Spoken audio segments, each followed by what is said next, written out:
rien de rien. Non, je ne regrette Էդիթ Պիաֆն առաջին մարդկանցից էր, որ երիտասարդ Ազնավուրի մեջ նկատեց իրական տաղանդը։ Նրանք հանդիպեցին այն ժամանակ, երբ Ազնավուրն իր ընկեր Պիեր Ռոշենի հետ երեկոները կաբարեում կատարում էր սեփական ստեղծագործությունները։ Սկզբնական շրջանում Շարլը մի քանի երգ գրեց ֆրանսիական բեմի դիվայի համար։ Այնուհետ վերջինիս հրավերով դարձավ նաև նրա մենեջերը։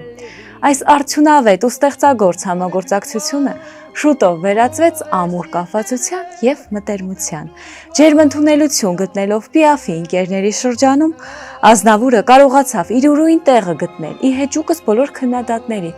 ովքեր կանխատեսում էին նրա անհաջողությունը ասելով, որ նա տարօրինակ ձայն ունի և բավականաչափ բարետեստ չէ։ Մեկնաբանության մեջ տեղադրեք Մեծ շանսոնիեի ձեր սիրելի երաժշտական կատարումը։